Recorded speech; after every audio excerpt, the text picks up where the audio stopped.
You're listening to Sox in the Basement, a production of the Broadcast Basement Limited, where every show is 30 minutes of good and comes from a basement bar on the south side of Chicago. Pull up a stool, pour a cold one, and join us right now for Sox in the Basement. Heard everywhere podcasts can be found, and always at soxinthebasement.com. Ahead on this program, and I want to make sure everybody knows what's going on, we have James Fox from Future Sox, The Loop Sports. We're going to be going through the draft that's coming up, the White Sox picking third overall. A lot of discussion on who they're going to take. James is going to tell you who he thinks they're going to take, and we're going to talk about all the different possibilities. We're going to do that in the middle of the show, and then we're actually probably going to extend and do a special Just Draft show, myself, James Fox, happening later on this weekend. It'll be released on this feed. So if you don't subscribe to Sox in the Basement and you only listen to it when you see it pop up in your news feed on Facebook or Twitter or whenever you remember it, and you're not a subscriber for free on iTunes or Spotify or any of the other places that you can get a podcast, make sure you are subscribed. Because if you're subscribed, you will not miss that special on the draft. But we will be talking draft during this show. Dave is back. Hello, I'm back. I'm excited about that. In addition to you being back, which I hate you not being around, it bothers me. We also have a guest next week I want to plug real quick, Steve Parazynski, who I mentioned he had an article about trimming the fat on the roster. Yes, I read that article. Okay. Very good. It's very good. He's going to be on the program. He reached out. He heard excellent. us discussing him, and he was like, hey, I'll come on and talk about it. I'm like, perfect. It's perfect timing as well. My dad used to always say, sometime around Memorial Day, the 1st of June, you know what you've got. That's a big enough sample size. That's how you know. He used to tell me when I was a little kid sitting next to him, driving up to 35th and Shields to go watch Ozzie Guillen in the 1985 White Sox would go out and lose a bunch of games. And he was telling me, we're never going to win anything. Just go out and enjoy the game of baseball. That was something he would tell me. And he was right. Yes, I really think that holds true. Because I watched this. I watched a good bit of the series over the weekend, and I pretty much know what we got. All right, we're going to get into all of that, but the first thing I want to jump into, and I know you're angry and you want to talk about what happened over the past weekend, and really the road trip. I think we have different thoughts on the road trip. I can just tell by your attitude and mine. I want to start off the show with a little bit of research that I did on my own. Now, I had a thought, and I wanted to make a point about something. And I wanted to talk about a guy by the name of Jose Abreu. Okay. Who I think when we're talking about prospects, when we're talking about all the different things going on in the team, sometimes he gets lost. And he's not having the greatest of seasons this year. And I wanted to find a specific stat so I could see if I was right or if I was just imagining things. And I couldn't find it. I couldn't get it on Baseball Reference. Everywhere I looked, I couldn't get this. I had to go back and I went through every White Sox box score for the regular season to this point. Okay. All of them. That's a lot of work to prove a point. It wasn't that hard. So the internet's amazing. So I just went and flipped through it. Okay. And I just looked for specifically who's been hitting behind him all year long and when they've been hitting. So here's the thing. And these are the interesting things that I found about that. First of all, 75% of the time it's Alonso or Castillo behind him. Now we've gotten into this discussion before, but not like this. So now we're bringing up, because before we were just kind of speculating. So we actually have hard numbers to back our thing up. I've been accused of being a blowhard a few times on Twitter now, and just I don't actually look at stats, and that's not true. It's just sometimes when I'm trying to explain something, maybe I'm not going to completely geek out and make it into an hour and a half long podcast. We do 30 minutes. So sometimes maybe I don't explain it very well. So I wanted to explain this. So here, let me just break this down real quick because we got a lot to get into today, Dave. All right. I want to know what you think about it. 75% of the time, it's almost exactly 75%. Alonso or Castillo or anybody other than James McCann bat behind Abreu. And those few instances when it's somebody who's not McCann has been because of a pinch hitter. See what I'm saying? Okay. Until the 24th of April, 1 month into the season, the only two guys who ever hit behind Abreu were Alonso or Castillo. So clearly that was the plan that Renteria had. Alonso generally, and every once in a while he would throw Castillo in there depending on the pitching matchup. In his mind, that was the best thing for the 4 spot of your team. The other 25% of the time, it's been McCann. He's the only guy that really gets thrown in there in the 4 spot. And it has happened now for 1/4 of the at-bats to date. 205 total at-bats for Abreu. 164 of them with Alonso or Castillo or one of these pinch hitters, which I'll be honest with you right now, it's very few. It's probably like about 5 or 6 pinch hits have happened behind him.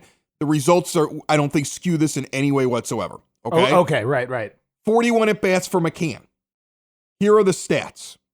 With Alonso or Castillo hitting behind Abreu hitting third, and one of those guys hitting fourth, Jose Abreu has 11 walks and 48 strikeouts. Remember that difference. Okay. He is 36 for 164 at the plate with 9 doubles and 9 home runs, no triples. Okay. His average 36 for what was the total? 36 for 164. Wow. His average is 220. His on-base percentage is 269. His slugging percentage is 415. And his OPS is 683. Yikes. That is atrocious. Yes, that's bad. That is the number 3 spot in your order. And we're also talking about the guys that you're putting fourth are both hitting under 200. So your number 3 and your number 4 spots in your lineup produce terribly whenever you put Alonso or Castillo in the 4 spot behind Abreu and give him 0 protection. Now, for the 25% of the time that Ricky Renteria has put James McCann, who's been hot hitting, and I don't care if you think that this is real or you don't think it's real. Major league pitchers think it's real enough that they at least give better pitches to Abreu. Okay? Major league pitchers figured it. I mean, because here's the thing. Because wait a minute. Look at the first week of the season, Abreu does well because nobody's figured out that Alonso can't hit. But in the major leagues, people figure things out very quickly. This is the pros. So then they figure it out. So even that good first week for Abreu is included in those terrible stats. Here, let me give you McCann before you jump in. Right. Here's McCann. With McCann behind him, he's 18 for 41. He's got 5 doubles. He's got 5 doubles, 4 homers, and he's got 5 walks to 7 strikeouts. Remember the ratio of walks to strikeouts without him? He's striking out all the time because pitchers can pitch around him. Yep. They're not worried about what's coming on after him. You see what I'm saying? Yes. Because what's coming after him is an out. They feel like it's a break. So he gets junk pitches. He's hitting 439 with an OBP, an on-base percentage of 500. He's on 1 out of every 2 times he comes to the plate with James McCann hitting behind him. What's his OPS? His slugging percentage is 951. What? His OPS is 1451. 1451. Now, here's the thing. Somebody's going to say, sample size, this is not. You know what? Forget this. It's been 2 months now. It's been 2 months. Right, it's 2 months. You know what you got. 25%. 25. It's a solid number. 25%. And he didn't even start putting McCann in there until the 24th of April. So a large portion of it, probably half now. I mean, if you think about that, it's been 2 months of baseball. So half of May, McCann has been in there. This is a massive difference. By putting a bad player that you keep forcing into the 4 spot because either, and the reason is either because left-handed hitter, okay, or we want him to do well because we want to save face after this terrible idea to sign the brother-in-law of Manny Machado and his buddy who's still injured. And we have to show the fans something, so we need him to be good, or at least good enough that we could trade him for like a C-level or D-level prospect so we can say we got something out of him. So we're going to just keep forcing this. And we have to prove that we weren't idiots for signing Castillo for the money that we signed him for. And then he got an 80-game PED suspension and came out and hit 190 for you to start the season. Yeah. Okay, the next year. So it's one or the other. But somewhere along the line, what you're doing here is you're damaging the other members of the team. If you're Jose Abreu, you should be sitting in Ricky Renteria's office or Rick Hahn's office and saying, what, you don't like me anymore? You don't like me anymore? Right. You want me to fail? You want this team to lose games because your 3 and your 4 spots are just a wasteland. He did it the other day. He did it a game I watched. He's got Castillo. He's still doing it, Chris. He's got Castillo in the 4 spot the other day. The 4 spot. You know, look, I understand we sound like blowhards. I understand that I have been told on Facebook and Twitter that stats are the arguments of morons.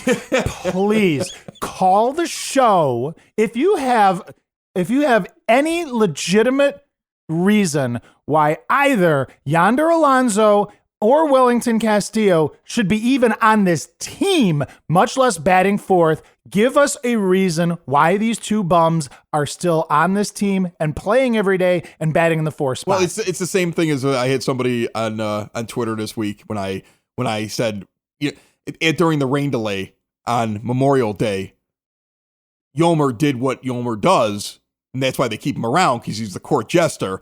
He goes and he's making upside down snow angels or like on his stomach out at first base in the pouring rain, and he goes and stands at the top of the dugout and pours a Gatorade thing on top of him to entertain the fans. He did everything except juggle, just so that people know that he's fun. Get Yolmer's out there. He's fun. Please don't get rid of me. And I wrote something like, is this why we keep him around? I'm just trying to figure it out. And some guy goes, well, he's got one of the highest WARs on the team right now. And not this year, overall, over the last couple of years, you must be looking at, because this year he's at, 0. I think he's at like negative 0.1 or positive 0.1. Right. That is the case. But last year he had a 1.7 wins above replacement. Look, if you're going to sit around, you're going to try to tell me that the reason he's good is because he was one of the top 5 WARs on the team last year. That's the same as sitting there and telling me a guy is fast because he keeps coming in second place in a one-legged contest. If he actually was playing against guys with 2 legs, he was running against guys with 2 legs, he'd be terrible. That team last year lost 100 games. Being one of the top 5 guys in WAR on that team is not an accomplishment. Well, that's not Yolmer. Everyone else, Yolmer's the only guy with 2 legs in the one-legged butt-kicking contest. That's what he's doing. That's what he is. Socks in the basement. Socks in the basement. Socks in the basement. James Fox is on the phone line with us. He's our good friend. He's been with us almost since the beginning. He writes for Future Sox, and he also writes from time to time for the Loop Sports. Hey, how are you? I'm good. I'm ready to talk draft, and I've been waiting on purpose because we've had so many people ask, are we going to do something to preview the draft? And I was like, I want to wait till we get close because things change. They do. Not a lot has changed, though, I don't think, with the first 4 picks. Take me through the last couple of months. What new thing has happened with these 4 guys that seem to be up at the top right now if I look at MLB Pipeline? And I remember them being up at the top, I thought, a month or so ago when I looked at it, in Rutschman, Witt Jr., Vaughn, and Abrams. Yeah, so I think it's similar names. I think if somebody drops it's going to be Andrew Vaughn, and I wrote an article in the past about how the Sox are in a good spot because they get to pick between one of the top 3 guys, and they've been super college heavy lately. So you think like Rutschman, Vaughn, and Bobby Witt Jr., who's a lot of people's second best player, obviously, like after Rutschman. So, but it sounds like Vaughn, if the Sox do what I think we're going to talk about here tonight, and what it's like rumored that they're going to do, I think Vaughn might fall a little bit, actually. So that's kind of up in the air. So this next week could be interesting as far as like where he actually ends up, and we can talk about some of the reasons why he might be dropping just a little. Adley Rutschman is the guy that everybody's saying a catcher is the number 1. But what's interesting is, and I want to address this, we'll get this right off the bat, he's supposed to go number 1 overall, but every mock draft has Bobby Witt Jr. going second no matter what. And it's almost as though people believe that if Rutschman doesn't get drafted number 1 overall, if for some reason there's a surprise, he isn't going 2. They're sold on Witt Jr. He'll be available at 3. Is that a good way to assess the rumors that are coming out right now that if he doesn't get picked number 1 overall, he could be sitting for the Sox at 3?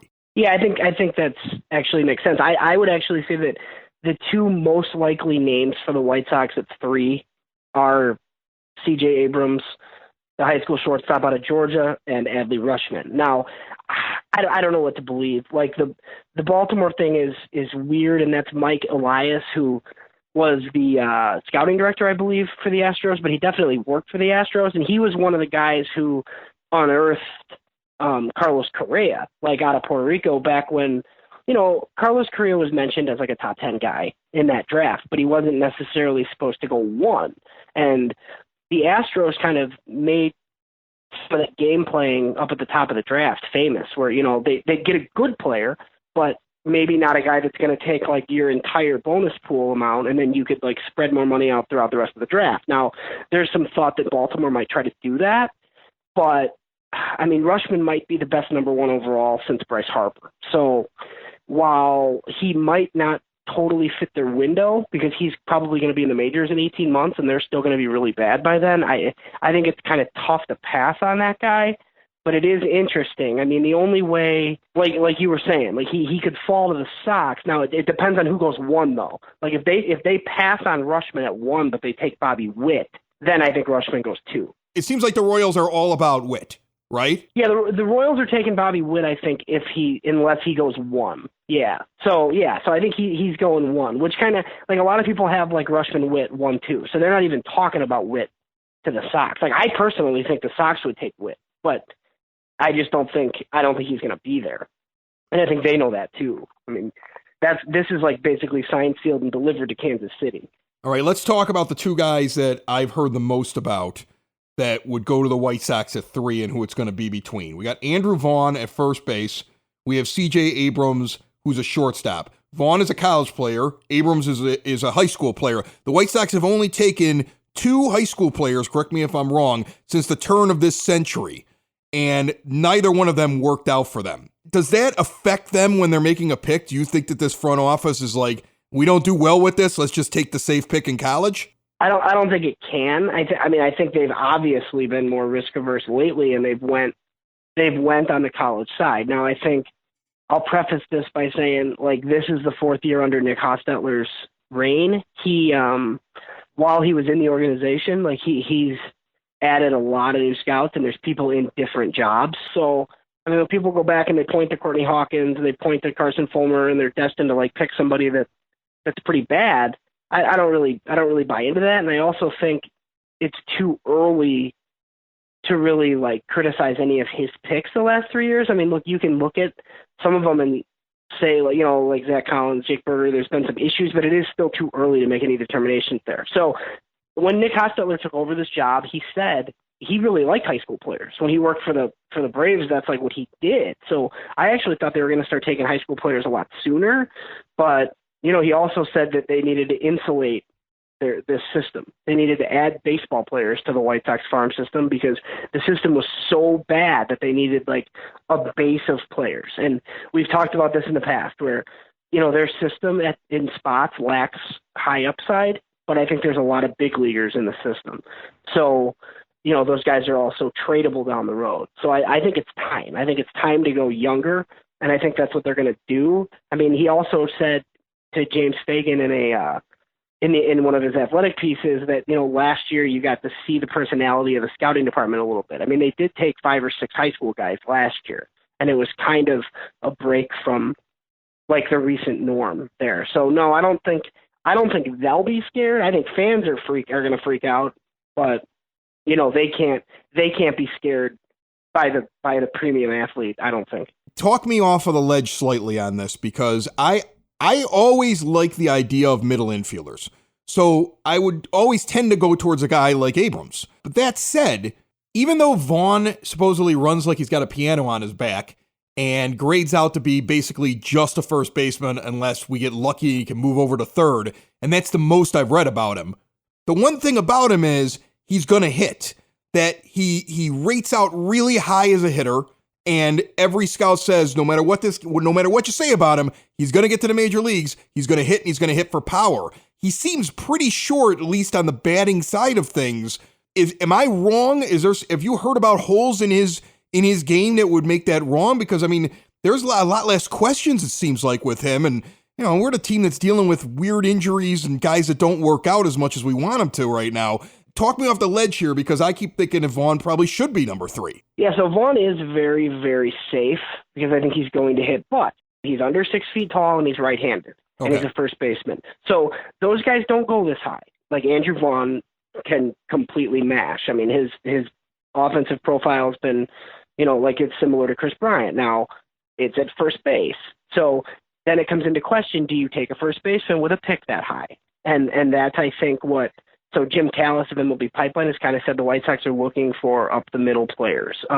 So I guess the one good thing about C.J. Abrams would be if he doesn't stick in his primary position, which is shortstop. He's a Gold Glove caliber defender in center field, whereas some of the first rounders they've taken lately who have had defensive concerns, well, those defensive concerns push them to first base or push them to designated hitter. So if your like secondary option is Gold Glove center fielder, like, you know, that's not a bad option. Now I understand, like, you take 18-year-olds, like, there's a lot of risk there, but there's also like a lot more time to figure it out. Like we've seen with some of the, you know, the Jake Bergers and Zach Collinses, like you take these guys and they're supposed to be like quick to the majors and they're safer, but if anything goes wrong at all, you're looking at debuting at 24, 25 years old, where with some of this high school talent, it's just not really like that. So I think this is the time. I think Andrew Vaughn, look, if they take Andrew Vaughn next Monday night, I'm going to be super happy about it, because I think Andrew Vaughn, similarly to Rushman, could be up in 18 months and like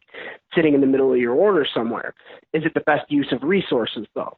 I don't know. I mean, you're not planning on picking this high again. Theoretically, you know, you should be able to sign or draft a first baseman like when you're good, if you don't have one. You know, can you get a C.J. Abrams? I don't know if you can. You give me hope, James. When you say things like that, you give me hope, and that's good. I need hope here. I sit next to Negative Dave. When we do the podcast, he comes in here angry, slams his fist down on the bar, and I'm like, what is wrong with you? Sometimes I can't even figure out why he's angry. He just yells. Well, if you watch all the Major League games, it happens. I don't. That's people, and some people have said that. Like, maybe I'm a bad fan. I don't know. I don't watch all the games. So now I DVR them and like kind of find out what happened, and then I'll go back and watch the games. Like, right. I watch all the Giolito starts. You know, I even thought like, oh, it's Memorial Day and it's a day game. Like maybe I should go down to the ballpark. And then I'm like, Ivan Nova, nope, not happening. So, oh, maybe they'll have open pitching tryouts in July. We could get like a fan could pitch for a day. You know, yeah, I mean, something. Bad. They're hurting. Yeah, one day Dylan Cease will be here. I know they're not going to rush him, but one day soon. It'll be sooner. Here. It's going to be sooner than you think. Hey, James Fox, he's from Future Sox. He's from Loop Sports. He spent a lot of time with us. I really appreciate it, and I hope the draft goes well, buddy. All righty, I'll check in afterwards, and we can recap it in a week or so. Definitely, I owe you a beer too next time we bump into each other at a game. Sounds good. The best kind of beer is free beer, right? That's right. Exactly. All right, let's talk about this. Talk about this road trip, because I was fine with the road trip's results, and I'll tell you why before you jump in. Okay. I didn't expect them to do anything better than 2-5. You're going out and playing the Astros and you're going out and playing the Twins, and the Twins are going to win the Central hands down. Okay. In fact, the Twins being so good, I watched it this weekend and said to myself, even if you don't go and get Manny Machado, or you pick up somebody like Adam Jones or something, like if you do any of the moves we said because we wanted to be a little bit competitive, you weren't going to beat that team. That team's good. That team can do everything. And we are a long way from that team. That should be a wake-up call to this team of all the work that needs to be done on that team. It's not, Chris. It's not, because you know what? Here we go again with the Twins, right? I mean, they're bad for, they're good, and then they're bad for a little while, and then they're good again, and then they're bad for a little while again, and now they're good again. And they're going to be good now for and they're going to be good for a while. Yeah. And in the time that the Twins have cycled from good to bad to good to bad, and now they're good again, we've been just muddling around. We've just been bad. Yeah, we've just been 500. If you take out the World Series year, 500 at best. This is how I equate it. Since the World Series year, I don't find any real accomplishments of note. Everybody wants to point out 2008 making the playoffs. Remember, if the Twins don't completely choke, and then a coin flip doesn't go your way, and Major League Baseball changed the rule right after it because even they realized how ridiculous it was that a team that dominated another team had to go on the road and face that team in game 163. And then you go in there and you're not even at the same level as all the other teams in the postseason. You were the worst team in the postseason that year, and you were summarily just tossed right out. And you deserved to be because you weren't that good. In reality, since we won a World Series, it's been all downhill from there. Yes, and what that should show you, and I've said this before, you get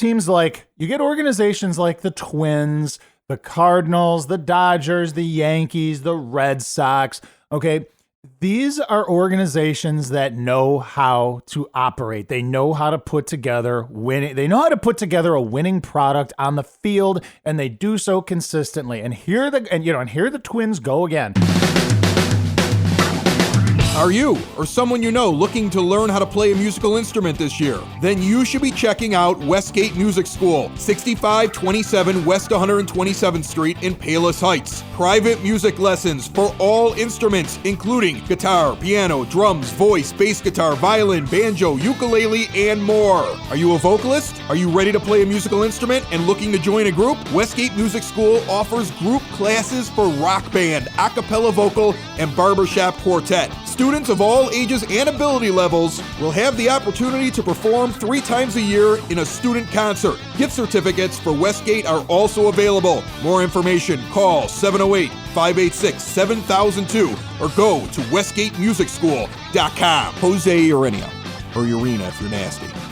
Marlins pitcher, 27 years old, making around $3 million. Got 3 years more of control on him. And the Marlins are supposedly shopping him. Interesting. Here's a guy that could very easily be a back-end rotation guy, a solid back-end rotation guy for a pitching staff that is not as sure-footed as you thought it was even 12 months ago. No. And what is coming up.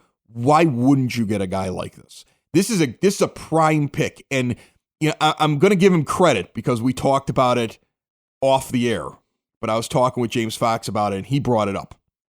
He says, you know, the guy that's down in the Marlins organization right now who could be making that decision is also the guy that drafted Blake Rutherford. It almost seems like a match made in heaven. The guy believed in Blake Rutherford, and would you deal it? Would you deal a Blake Rutherford who used to be a guy in the MLB top 100 pipeline and isn't there anymore? Would you deal a guy like that for a guy who you know is going to go out and perform for you and is controllable, and you could fill into your pitching staff for the next couple of years? I don't know what you're going to get. I would. I don't know what you're going to get for a Blake Rutherford. No. But what I'm saying is that he might be the guy in Miami might be interested in him because he's the guy who drafted him. Guys fall in love with their draft. No, picks. yes, we talked about this before. Yes, so you could put him. do. It wouldn't be. It might not even be straight up. You add a few other guys in there, but he's like your main piece. He's the main piece. Thing. See what I'm saying? You know, and there might be something else. I have no problem with dealing prospects if it brings you back guys that are major leaguers that you can use. Especially no issue with it whatsoever. Especially if they're not rentas. No, it's not a rent-a-player. No, I know that. And it's not a guy that you don't have control of. He's got arbitration years ahead of him. You have control of him.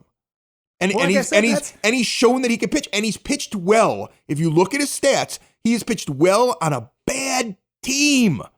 This is a guy who, with the exception of the very beginning of the season, his whip's a little high right now. It's over my 1.30 standard because he just got rocked for the first couple of weeks of the season. And now he's back to pitching how he's always pitched, and he pitched well last year too. He's one of those guys, you look at his win total, you go, ugh. But he's playing for the Marlins. You look at his actual numbers, totally worth it. Totally worth for that cost. If the Marlins are ready to move on because they see their window is a few years later, why not? I mean, give them some players. Because, dude, you're going to need pitching help. I mean, you're going to need some pitching help because you're right. This pitching staff is not what you thought. It's not what you thought it was going to be because Kopech going down was one thing. You know, you're like, you're like, yes, this guy is a major cog in the rebuild and blah, blah, blah. But I mean, we weren't talking about being competitive until 2020. Then Dane Dunning goes down. All right. Then Rodon goes down. Then Ronaldo Lopez is just bad all of a sudden. So you've got, and you made absolutely no additions to your pitching staff of note in free agency. Like you got Nova, who is bad, and Santana, who is dead. So it's like you've got one pitcher, dude. You got one. And you know, with Rodon's history of injuries now, like we've said, we love the guy, but dude, can you really depend on this guy for a full season? And we still don't even know what you have in Michael Kopech, all right? Because he's come up and he's pitched, 20 major league innings or whatever it was.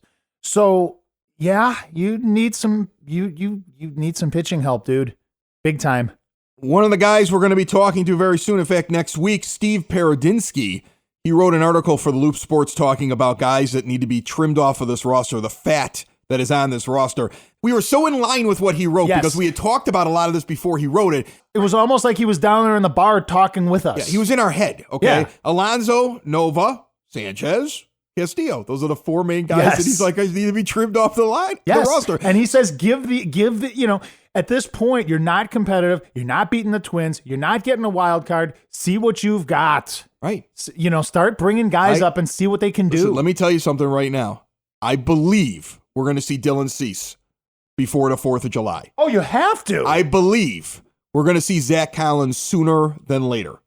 I believe this team has got to be getting to the point where some of these guys have to move on. I believe it. Okay. Do they believe it? I don't know. But I believe I have to believe it, because otherwise I'll just be banging my head off a table for the next couple of months. It's a 9-foot oak bar. That'll hurt. It would hurt a lot.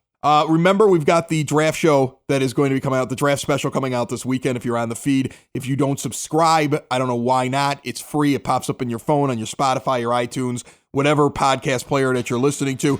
Get Sox in the Basement on there so that you don't miss the draft show, the full draft show that is coming out this weekend. The complete conversation between myself and James Fox as we get ready to see who the White Sox are going to pick.